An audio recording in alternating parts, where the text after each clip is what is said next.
हा शासनाचा म्हणजे जनतेचा नाही, हा आपल्या वैयक्तिक इस्टेटीचा आपल्याच बापाचा पैसा असल्यासारखं यांच्या मनात धारला. हा उद्घाटनाचा कार्यक्रम कित्येक महिन्यापासून हा रखडलेला.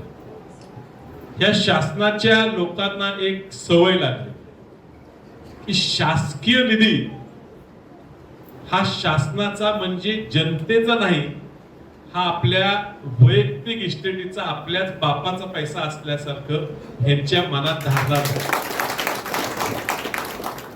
हे पैसे त्यांची किती इस्टेट असो कुणाची, हे पैसे त्यांच्या इस्टेटीतनं निर्माण झालेले, ते जनतेच्या पैशातनं निर्माण झालेले पैसे आहेत. आणि ही मिरज पंचायत समिती ही राज्याची बऱ्यापैकी सगळ्यात मोठी असलेली पंचायत समिती. आणि त्यामुळे ह्या ठिकाणी निधी देत असताना वेगवेगळ्या सरकारांनी ह्या ठिकाणी म्हणजे ह्या काळात काँग्रेसचं सुद्धा सरकार असताना ह्याला तांत्रिक मान्यता ह्या कामाला मिळाली होती, वेगवेगळ्या सरकारांनी दिली. प्रथा अशी आहे आणि आम्ही समजून घेऊ की ज्या ज्या ठिकाणी सत्ता ज्यांची येईल त्यांनी कार्यक्रम नियोजित करावा, सगळ्यांना बोलवावं, कार्यक्रम घ्यावा.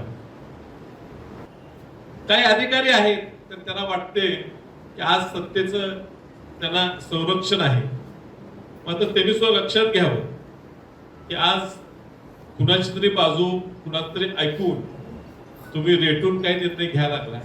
सत्ता ही कुणाचीही कायम नसते आणि त्यामुळे अधिकारी म्हणून काम करत असताना ह्या पंचायत समितीत गेले 3 वर्ष प्रशासक काळात काय काय भानगडी केल्या, काय काय रामाचं राज्य करायचा प्रयत्न केला, मनाप्रमाणे करायची सगळी चौकशी की आता तुम्हाला कोणतरी थांबवत असलं, उद्या सत्ता तर झाला ती सगळी चौकशी 100% बाहेर निघणार आहे. या ठिकाणी मोठ्या प्रमाणात भ्रष्टाचार प्रत्येक ग्रामपंचायतीच्या प्रशासकाच्या माध्यमातून या ठिकाणी झालेला आहे आणि त्यातनं सत्ता कशी टिकवून ठेवायचा प्रयत्न झाला. प्रत्येक ग्रामपंचायतीला ग्रामसेवक 10-10, 15-15 वर्ष एका ठिकाणी ठेवून त्यांच्या माध्यमातून सत्ता त्या गावची चालवून तिथं भ्रष्टाचार करायचा सरकार खूप मोठा डाव ह्या मिरज तालुक्यात रचला गेलाय.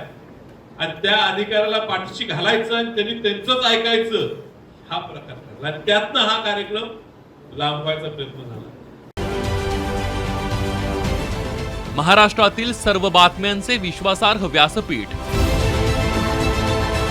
सकाळच्या सर्व सोशल मीडिया प्लॅटफॉर्मला लाईक, फॉलो आणि सबस्क्राईब करा. तसंच सर्व नोटिफिकेशनसाठी बेल आयकॉन प्रेस करायला विसरू नका.